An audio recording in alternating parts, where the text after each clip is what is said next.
G'day cocktail lovers. I did an experiment the other day. I was drinking an old fashioned and I've been thinking for a while of experimenting with shrubs, which are essentially vinegar based cordials. And I thought, why don't I just throw a splash of vinegar in there and see what it's like. I used this one. It's a bit of a flash one. It's not an ordinary vinegar. It's an organic apple cider vinegar with pomegranate. And so it's got quite interesting flavors in there. And it tasted really good. And I thought, okay, successful experiment. And because vinegar is quite acidic, I thought I should use it in a milk clarified cocktail. I haven't done a milk clarified cocktail for a little while. The elements you need for a milk clarified cocktail, besides the cocktail that you want to make and the milk, you need an acidic content.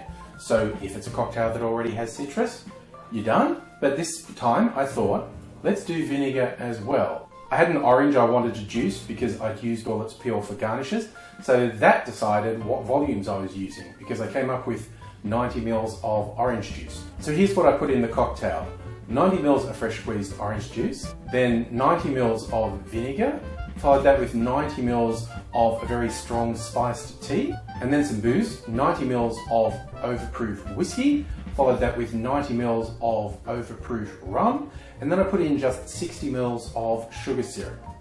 Then I added that to about 120 mils of milk because the ratio of drink to milk you want is 4:1. Gave that a bit of a stir and it honestly looks super gross straight away. And once you let it curdle for a while, it looks even more sus. It really doesn't look like something you want to drink, but then you run it through a filter. I just use a paper coffee filter, run it through twice, and instead of being gross and ugly, it's this fantastic color. And now I want to do a taste test. And this seems like a perfect moment for sexy clear ice because you've got a clear clarified cocktail.